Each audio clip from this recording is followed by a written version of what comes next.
to the show. We're going to be showing a bunch of different screens as we go. Right now you see the welcome screen. We asked you if you haven't muted yourself. I see at least one person, Angela, that's not muted. We could appreciate that. And then there will be times where I'll ask you to unmute yourself because I will need your help in doing some of the things that we're doing.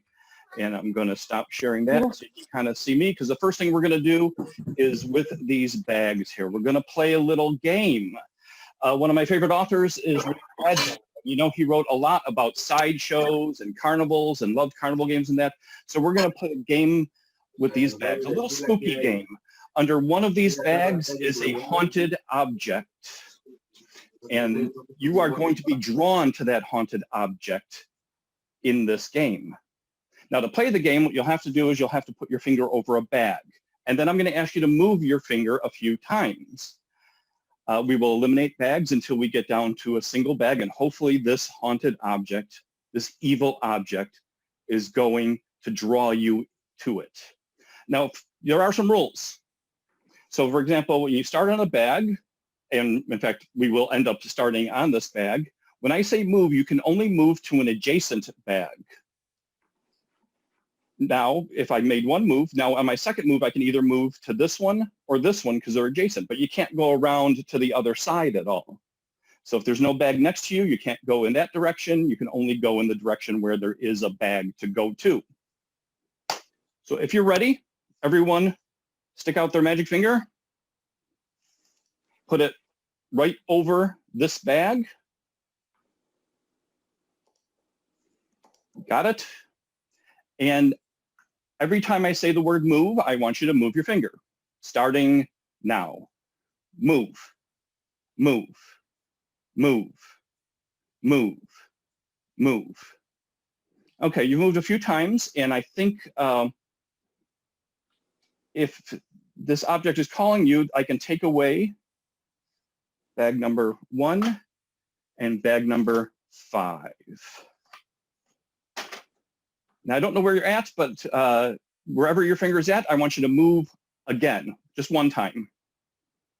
Move one time, and I think I can take away bag number 2. 2 bags left. Move one more time, and I'm going to remove bag number 3. It leaves us with bag number 4. Raise your hand if you got drawn to bag number 4. Very good. Oh, looks like it got you, because under bag number 4 is something really weird from my collection of sideshow stuff. So I'm going to bring it close up to the camera. Now, in the sideshows, they advertise this as a 2-headed fetus, but that's not what it is. It's just a piece of carved wood. But this one has supposedly been cursed, and now you are cursed. Welcome to the show. So I'm going to teach you something, since I can't hear you doing anything, and I shouldn't be hearing you at all right now. I'm going to teach you something. This right here. This is American Sign Language for applause. So if you see something you like, just wiggle your hands. Now, we got a few things going on here today. I'm going to do some stories, but I actually pre-recorded some stories for you. Some scary stories. Now, they're only about 5-minute stories. One of them is actually only about 1:20. Now, the first one, and that's where we're going to share some different screens to do some of these tricks. In fact, we're going to go back to this screen here. And we're going to move over to a picture. Now, the first story is from this book, Scary Stories to Tell in the Dark. This is a classic short story book of scary stories. It's actually from the 3rd book in the series, and I hope you enjoy it. We'll be back in 5 minutes.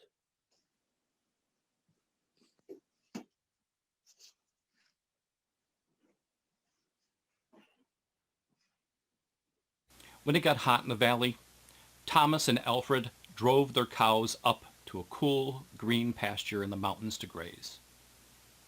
Usually they stayed there with the cows for 2 months. Then they brought the cows down into the valley again. Work was easy enough, but it was boring. All day the 2 men tended their cows. At night, they went back to the tiny hut where they lived. They ate supper and worked in the garden and went to sleep. Every day was the same. Then Thomas had an idea that changed everything. "Let's make a doll the size of a man," he said. "It would be fun to make, and we could put it in the garden to scare away the birds." "It should look like Harold," Alfred said. Harold was a farmer they both hated. So they made a doll out of old sacks stuffed with straw. They gave it a pointy nose like Harold's and tiny eyes like Harold's. Then they added dark hair and a twisted frown. Of course, they also gave it Harold's name. Each morning on their way to the pasture, they tied Harold to a pole in the garden to scare away the birds. Each night, they brought him inside so they wouldn't get ruined if it rained. When they were feeling playful, they would talk to him. One of them might say, "How are the vegetables growing today, Harold?" Then the other, making believe he was Harold, would answer in a crazy voice, "Very slowly." They would both laugh, but not Harold. Whenever something went wrong, they took it out on Harold. They would curse at him, even kick or punch him. Sometimes one of them would take the food that they were eating, which they were both sick of, and would smear it on the doll's face. "How do you like that stew, Harold?" he would ask. "Well, you better eat it, or else." Then the two men would laugh. One night, after Thomas had wiped Harold's face with food, Harold grunted. "Did you hear that?" Alfred asked. "It was Harold," Thomas said. "I was watching him when it happened. I can't believe it." "How could it grunt?" Alfred asked. "He's just a sack of straw. It's not possible." "Let's throw him in the fire," said Thomas, "and that will be that." "Let's not do anything stupid," said Alfred. "We don't know what's going on. When we move the cows down, we'll leave them behind. For now, let's just keep an eye on him." So they let Harold sit in a corner of the hut. They didn't talk to him or take him outside anymore. Now and then the doll grunted, but that was all. After a few days, they decided there was nothing to be afraid of. Maybe a mouse or some insects had gotten inside of Harold and was making those sounds. So Thomas and Alfred went back to their old ways. Each morning they put Harold out in the garden, and each night they joked with him. When they felt mean, they treated him as badly as ever. Then one night Alfred noticed something that frightened him. "Harold is growing," he said. "I was thinking the same thing," Thomas said. "Maybe it's just our imagination," Alfred replied. "We've been up on this mountain too long." The next morning, while they were eating, Harold stood up and walked out of the hut. He climbed on the roof and trotted back and forth like a horse on his hind legs. All day and all night long he trotted like that. In the morning, Harold climbed down and stood in the far corner of the pasture. The men had no idea what to do next. They were afraid. They decided to take the cows down into the valley that same day. When they left, Harold was nowhere in sight. They thought they had escaped a great danger and began joking and singing. But when they had only gone a mile or two, they realized they had forgotten to bring the milking stools. Neither of them wanted to go back for them, but the stools would cost a lot of money to replace. There really was nothing to be afraid of, they tried to convince one another.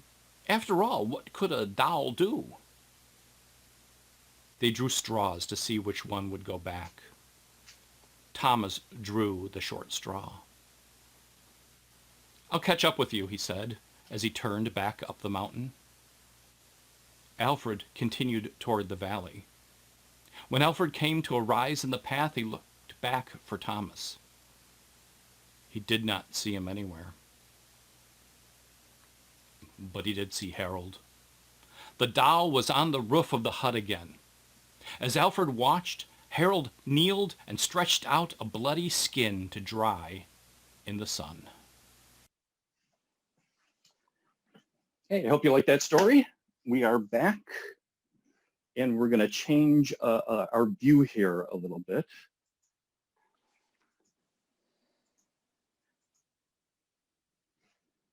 There we go. Table. I also, besides sideshows and stuff, loved novelties. When I was a kid, I used to get like Boys Life magazine. And in the back of that magazine, there's an ad for a company called Johnson Smith. And they sold all sorts of kind of novelties. Well, there were lesser known companies too, like the Haverford Novelty Company. They sold all the same things Johnson Smith. Johnson Smith was the biggest. They sold all the same things as Johnson Smith, like x-ray spectacles and itching powder and sneezing powder and all those kinds of things. But they also sold this, and I was lucky enough to get a set of these. These are psychic, it's called the psychic game, but these are mind reading cards. They will literally read your mind.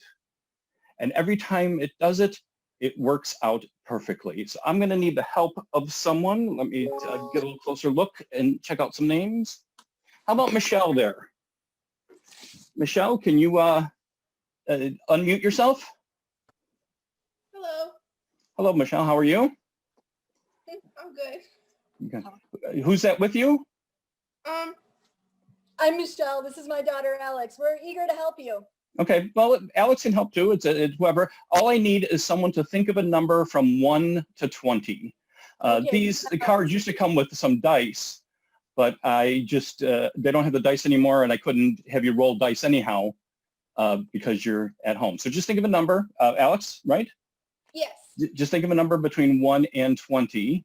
Okay. And while I shuffle these cards together some, they are going to read your mind. And this is going to work. It's weird because no matter what number someone picks, no matter how many times I shuffle the cards, this always works. And it shouldn't always work, but it always works. So are you thinking of a number? Yes. So I'm just going to deal out the cards. I'm dealing them kind of facing you. So left and right is a little messed up for me in particular. I also need a marker. They used to come with a game marker, but I don't have one of those anymore. But I will tell you that if you ever invite me over to play Monopoly, I will bring my own. I don't like the dog. I don't like the thimble. I don't like the wheelbarrow. I don't even want the car. I will bring my own piece to play with. And that's what I'm doing. So Alex, what number did you choose between 1 and 20? I chose 12. 12. We'll start at the end and we'll count. 1, 2, 3, 4, 5, 6, 7, 8, 9, 10, 11, 12. First card we land on is the star. Remember, first one is the star and tells me to move one space to the left, which is orientated that way, so it's pointing this way, so we move one space left, and it is the plus sign. Remember, first one star, second one plus sign. That one says to move 4 spaces over, 1, 2, 3, 4, all the way to the end. 3, first one star, second one plus sign, third one is the square. I move 2 over, 1, 2, the wavy lines. Now, if you would have picked a different number, if you would have picked 11, I would have landed over here instead. Mm-hmm. And we would have started differently and moved differently.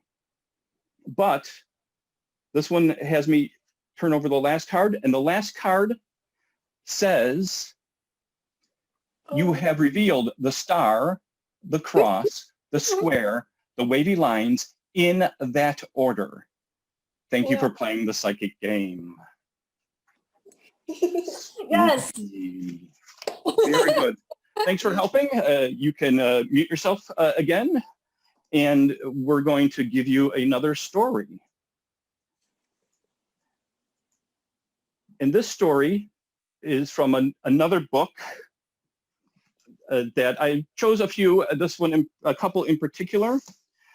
It has to do with this here. And it's called Horrors, 365 Scary Stories. So this is a great book because you get to read a story every day for a year and be afraid. We're kind of pretty much afraid every day now, I know that, but let's go on with the story.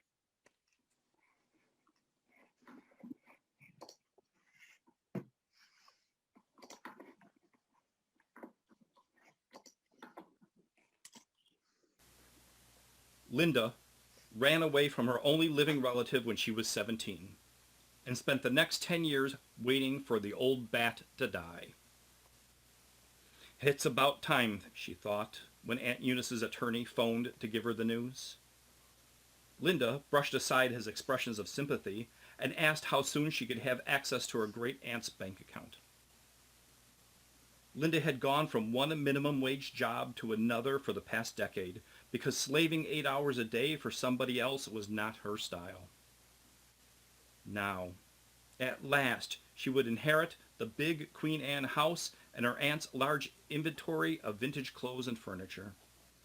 She called her aunt's chief rival in the antique business and offered to sell him the house and its contents. She was meeting him at 6 o'clock to show him the stock. Linda hoped Aunt Eunice was turning over in her grave. As a frightened, newly orphaned 5-year-old, Linda had refused to leave her bed at night, no matter how badly she had to go to the bathroom, because she knew the dead women in the portraits would see her in the darkness. She would wake up screaming from nightmares in which the dead women captured her and held her prisoner between the walls. In these dreams, she could feel her own eyes grow stiff and cold. Her eyelids wouldn't close over them. She would scream and scream, but no one would hear her. Aunt Eunice had no patience with Linda's childish fears. When there were customers in the shop, she would and place them around Linda's neck because she knew how much Linda hated to have the dead women's things touch her skin. Linda was forced to smile as Linda had imagined the gloves plumped out with dead fingers, and the monogrammed silver hairbrushes wielded by ghostly. She had shuddered when Eunice had placed dark velvet pillboxes on her head and pulled the wispy veils over her eyes.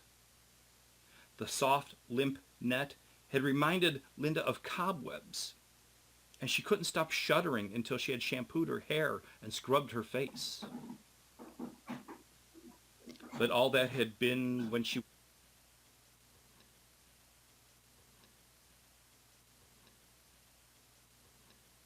After days, she promised herself she would never come here again.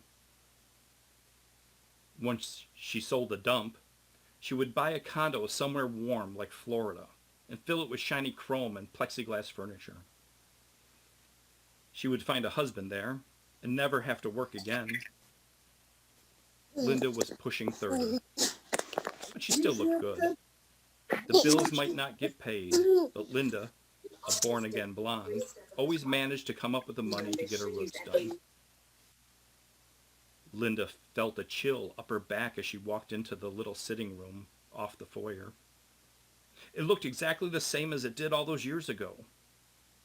The place still gave her the creeps. She paced the room impatiently, uncomfortable, aware that it was growing dark outside. She felt the dead woman's eyes on her. She tried to call the antique dealer shop to reschedule the appointment so she could get out of the house and into the welcome, anonymous safety of a rundown motel at the edge of town, but the phone didn't work. Apparently, the service had been shut off. Linda jumped when she heard the shuffling sound coming from between the walls, and then gave a nervous laugh. Just mice, she told herself. God, I can't wait to get out of this rodent-infested dump. The antique dealer knocked on the door several times, then let himself in. The door had been left unlocked. He stopped in the sitting room before a portrait of an attractive young woman in contemporary dress and wondered at her identity. Perhaps she was a relative of Eunice's. She had her chin. He waited for a half an hour, but Eunice's niece never showed up. Reflecting on the beastly manners of the younger generation, he finally left. From her prison on the wall, Linda watched him go, and screamed, and screamed, and screamed. And we're back. Another nice little short story. And now we're going to go back to the table and do something special for you here. I'm going to tell you the story of how and why I became a magician. And it all starts with my great, great, great, great, great, great uncle on my father's side. He was a con man in the Renaissance and medieval era. He could have, but he didn't, invent the three-card Monte. He was so close at it, but didn't make it.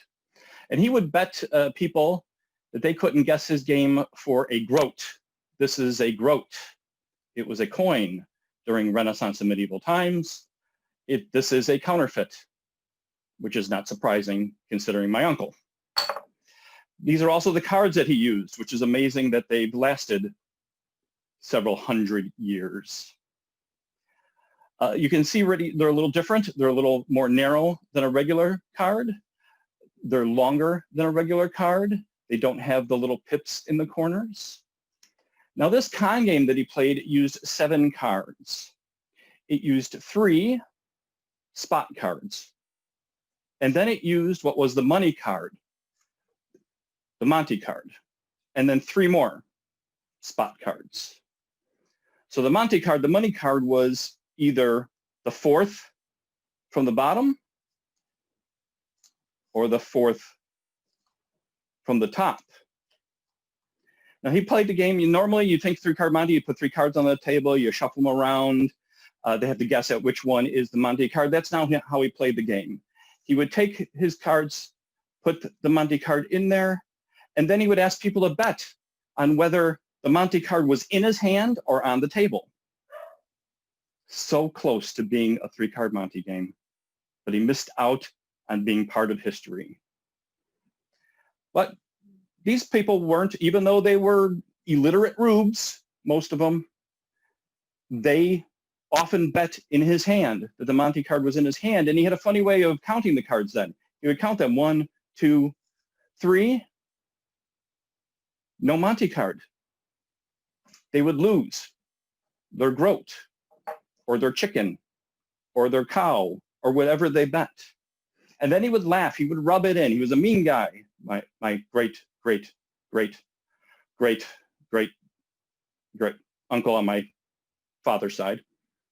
And one day he performed this little con game for a very old woman, an old gypsy woman. And after he rubbed it in, she got mad and put a curse on him. And it didn't matter how he mixed the cards. It didn't matter how he turned the cards. Didn't matter how he flipped the cards. Whenever somebody would bet and wherever somebody would bet, they would lose. Or he would lose. In fact, there's a loser for him and a winner for you. There's a loser.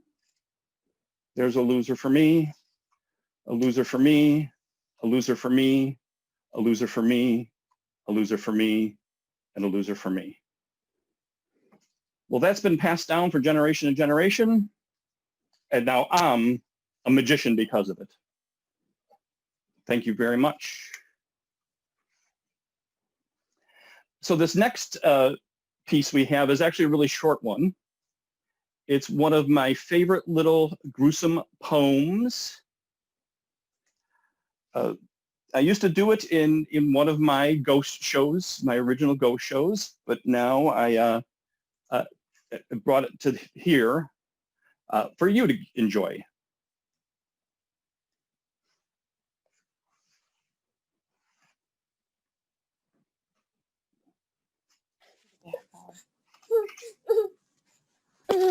The gruesome ghoul, the grisly ghoul, without the slightest noise, waits patiently beside the school to feast on girls and boys. He lunges fiercely through the air as they come out to play, and then grabs a couple by the hair and drags them far away. He cracks their bones and snaps their backs and squeezes out their lungs. He chews their thumbs like candy snacks and pulls apart their tongues. He slices their stomachs and bites their hearts and tears their flesh to shreds. He swallows their toes like toasted tarts and gobbles down their heads. Fingers, elbows, hands and knees, and arms and legs and feet. He eats them with delight and ease, for every part's a treat. And when the gruesome grisly ghoul has nothing left to chew, he hurries to another school and waits, perhaps for you. And we're back.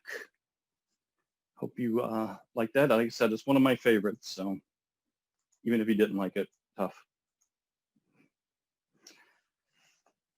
So we've been speaking about curses.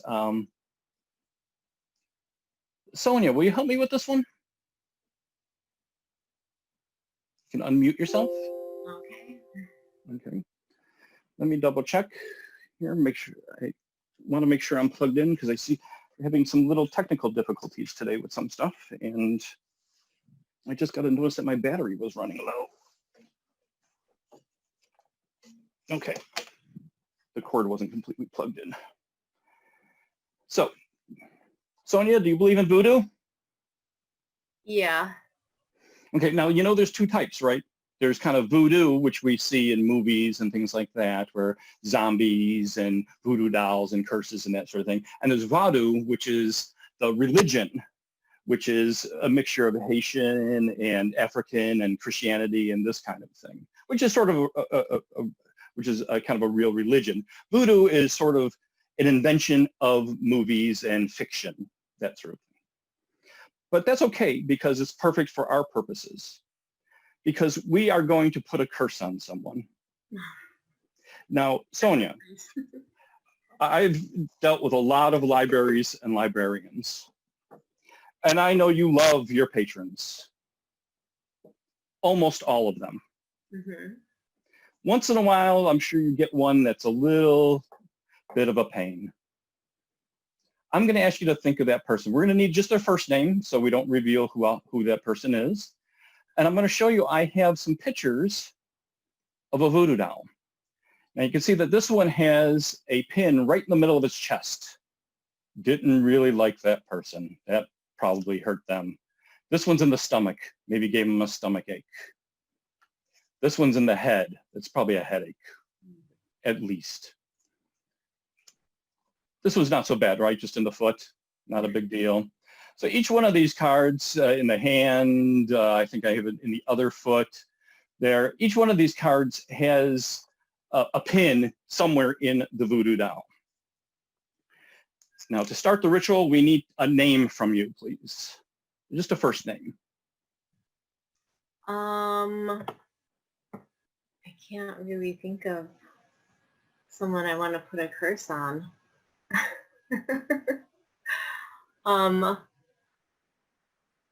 Let's see. I guess I will say Jeff. Jeff. I feel bad about it. Well, Jeff clearly must have done something wrong. Otherwise, you wouldn't have mentioned him. And now let's see what's going to happen to Jeff.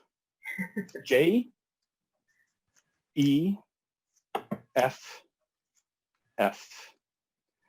And that is, oh, not too bad. Just the pin is in his right hand. Okay. So maybe a little cramp, arthritis, something like that. To do this properly, though, we have to complete the ritual. And that's it. So the next time you see Jeff, you should ask him how his hand is doing. I will say that I actually have something else in here because I kind of predicted with a voodoo doll where the pin might go. And as you can see, they match perfectly. Yay. Clapping. Thank you very much for your help, Sonia. I appreciate that. We're racing through this quite well. We have another story. This one I don't have the book for because it was a Kindle a book that I got. Again, a bunch of just short stories. A lot of them are like the creepypasta stories that you see online and things like that. And so let's move right over to Montana.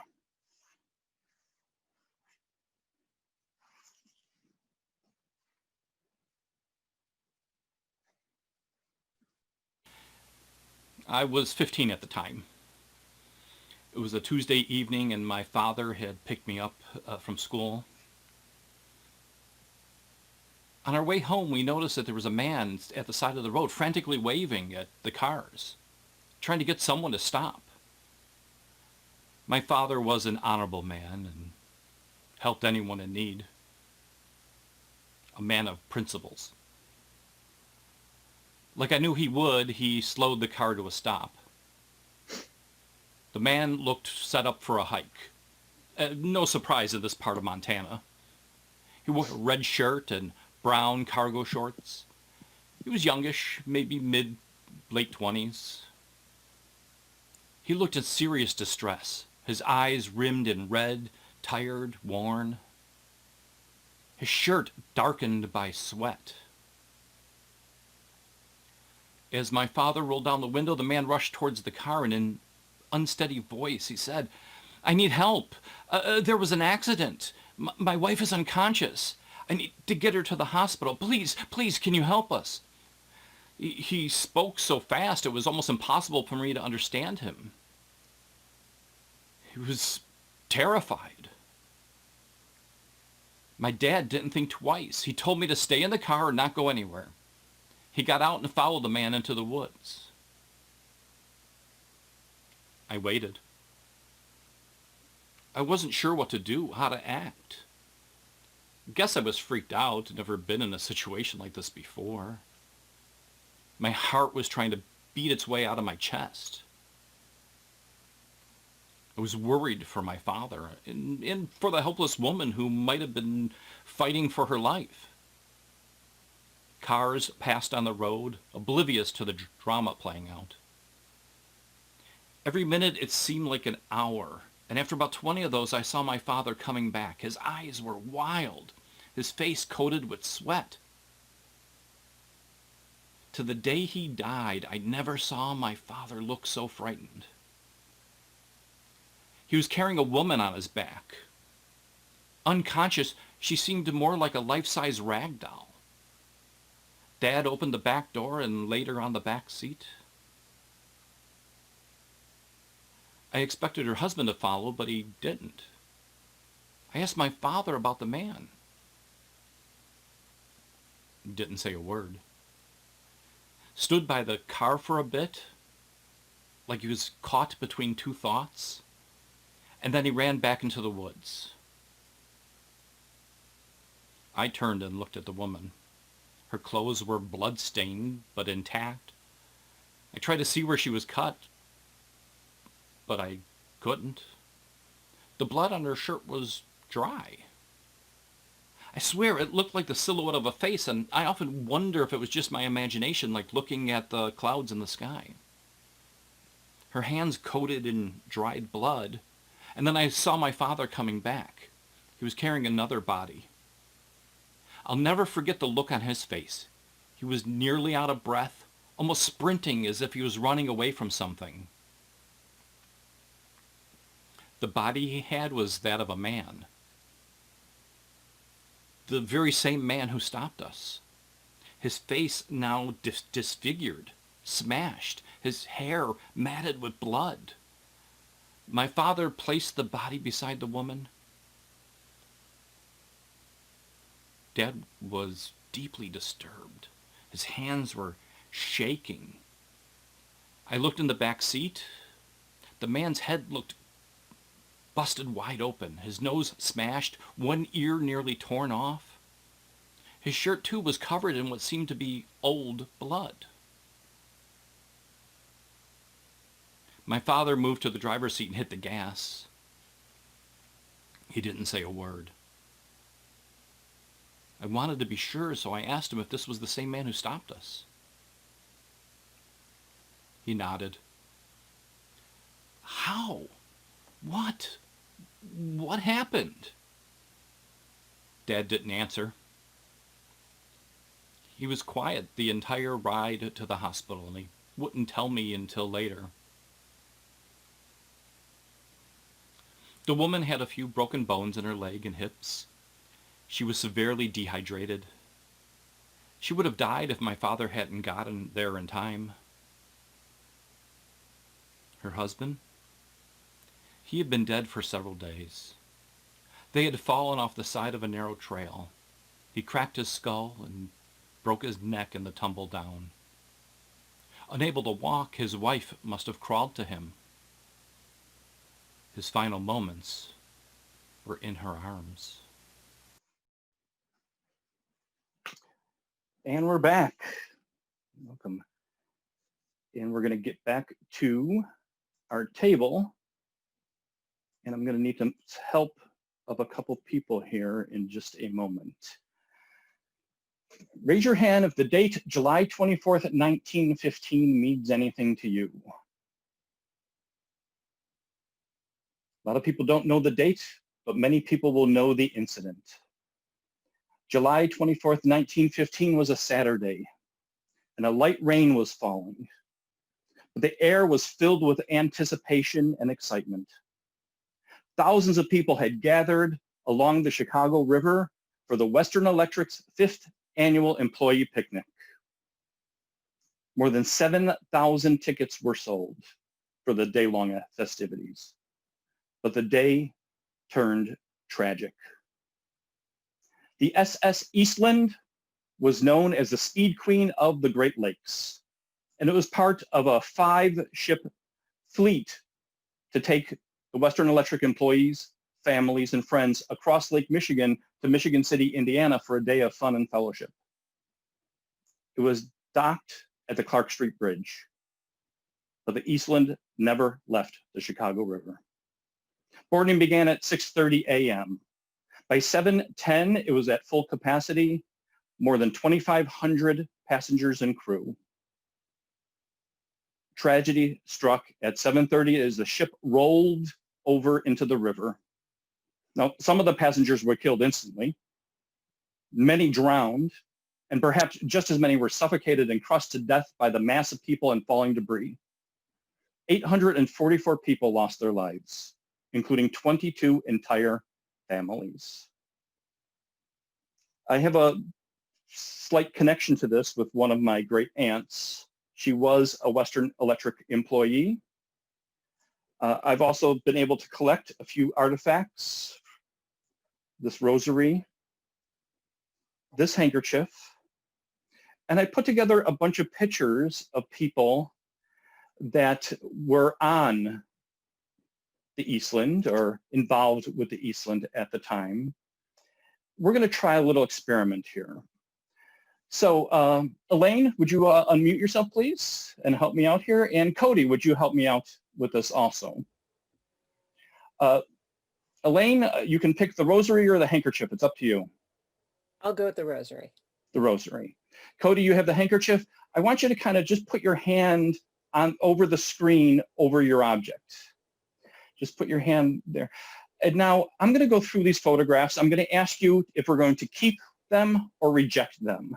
If we keep them, I will put it by your object. If we reject it, I will put it in the middle. Use your intuition. I will explain more about this later, but I really don't want to kind of tell you what to think. I want you to kind of feel this. I believe in you in this way. So, Reject. reject, Elaine. Cody, Accept. Elaine. Accept. Cody, Reject. Elaine. Reject. Cody, Accept. Elaine. Accept. Cody, Accept. Elaine. Accept. Cody, Reject. Elaine. Accept. Cody, Reject. Elaine. Accept. Cody, Accept. Elaine. Accept. Cody, Accept. Elaine. Reject. Cody, Reject.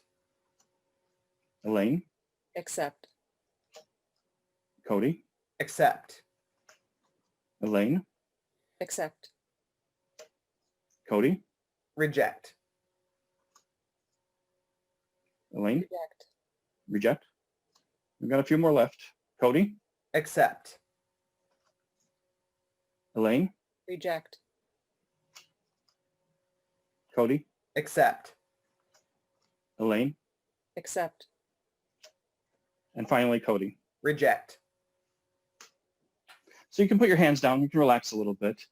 And I don't know how you felt in doing that, but I will tell you that this rosary is from someone who died in the Eastland disaster. This handkerchief was my aunt. She didn't even make the boat. She was too late for it. So if you got the right feeling from my mixture of cards, interestingly enough, this person was dead. And Elaine, this person was dead. And this person was dead. In fact, each and every one of the pictures you accepted was someone that died on the Eastland. Now, Cody, Yep. each and every one of the pictures you had the feeling for survived the Eastland. And of course, this is all mixed up and you rejected the dead ones and Elaine rejected the survivor ones that she got shown. Thank you very much for your help. Very good. So we have one last story and one more trick. This is the one that I think Elaine was waiting for the most. Here.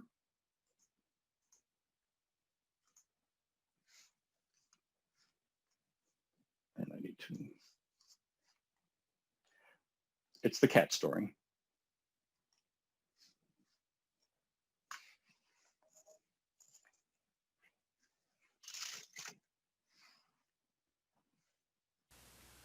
A cat will keep the evil spirits away from you, Grandma Sophie had said on Marilyn's very first day in her own tiny off-campus apartment. Marilyn laughed and stroked the white kitten that was her grandmother's housewarming gift. I thought cats were evil spirits, Grandma, witches' familiars, and all that. Sophie shook her head. They only had that reputation because they walk at night, as the spirits do. Let him walk you home at night, darling, and you'll always be safe. She kissed Marilyn's cheek. I worry about you living alone. You live alone, said Marilyn. And I have cats, said Grandma Sophie. Marilyn had never had a cat before. Her father had always preferred dogs. Cats were too sneaky. But Marilyn liked the kitten, which was lively and affectionate and not nearly as demanding as her father's Airedale. In her father's honor, she called the kitten Sneaky. And Sneaky did walk at night. Marilyn knew that because sometimes she woke in the darkness of her bedroom and felt for the ball of fur that had gone to sleep, curled at her side, and it wasn't there. And then she would hear the soft sounds of a cat at play, the gallop of paws out on the bare living room floor, the clickety-clack of some small object that Sneaky was batting back and forth, a thimble, a lipstick, a nutshell, a bottle cap. He would raid any horizontal surface for them, dig in the garbage, even nose open the cabinet doors in the little kitchenette. Marilyn kept trying to put things out of his reach, but somehow Sneaky always found something to play with. Clickety-clack. She didn't really mind his playing. In fact, she found the sound soothing, like the ticking of a clock. But the first time Sneaky pulled a spool out of her sewing kit and spent the night unrolling white thread around the legs of every piece of furniture in the apartment, she was annoyed. Tripping through a spider web of cotton while rushing to get ready for class in the morning was not her idea of fun with a pet. That afternoon, after she had time to scissor her way through the mess, she moved the sewing kit from her desk to the top shelf of the bathroom closet. Now, if she'd grown up with cats, Marilyn would have known that wouldn't work. But she had grown up with dogs. The next morning, the thread spider web was back, yellow this time, and the contents of the sewing kit were scattered all over the bathroom floor. Now she had a challenge. She had to store the thread in a place where Sneaky couldn't get to it. Her bureau drawers were already crammed full of other potential cat toys. Her cabinets and shelves were, as she already discovered, too vulnerable. A heavy, sealable box seemed like the best solution, but she didn't own one, and didn't have time to buy one until the weekend, 3 days away. She put the sewing kit in the refrigerator. That night she woke to the usual clickety-clack. Without opening her eyes, she turned over and rubbed her face against her pillow. A nutshell, or a bottle cap, she thought. And then she remembered that she had thrown the garbage out that evening. Clickety-clack. Didn't sound like a thimble or a lipstick. It sounded like a spool. She sat up in bed. The living room and kitchenette were dimly lit by the open refrigerator. By that glow, she could see the floor was a maze of pale thread. "Oh, Sneaky, you monster," she said. Clickety-clack. The cat was under a chair on the far side of the room, the spool a white spot between its white paws. Marilyn stumbled through the spider web to the refrigerator, breaking dozens of strands on her way, nearly falling twice. The sewing kit was on the floor in front of the fridge, spools, scissors, and a pincushion lying helter-skelter. She flicked on the counter light and closed the door. Then she picked up the scissors and turned, exasperated, to clear away Sneaky's handiwork. And then she saw the shadowy thing that had been trapped by the cat's web, trapped on 2 other nights till the daylight came and chased it away. But trapped no more this night, because Marilyn had broken so many of the pale strands. At the last moment, she raised the scissors dagger-like, but it didn't help. Welcome back. We're going to open up completely here. And if you put on speaker video, you'll be able to see me real well. But I'm going to tell you about a dream I've been having. I dreamt that I was walking through a graveyard, and the tombstones were so old and worn that I could not read the inscriptions on them. And I awoke feeling sort of unnerved by this strange dream. The very next night, the same dream, same tombstones. And then when I woke, I realized that I had dreamt this dream before and I was dreaming it again. Very strange. But the night after that, something was different. On one of the tombstones was my name. So frightened by it, I took it and broke it off from the other ones and scraped it against them. until it can no longer be seen. And I woke feeling that I'd conquered that strange and terrible dream. But that was not the case. The night after, my name was back. That was 3 nights ago.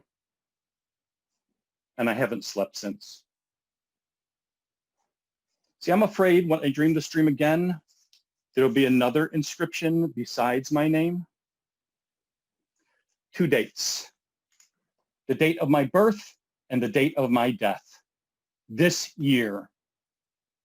You see, folklore tells us that this will be my last dream, a dream from which I will never awake. But folklore also tells us that the telling of a repetitive dream transfers the dream from the teller to the listeners. And if that's the case, I'd like to wish you all pleasant nightmares. Thank you very much for coming. That's my show.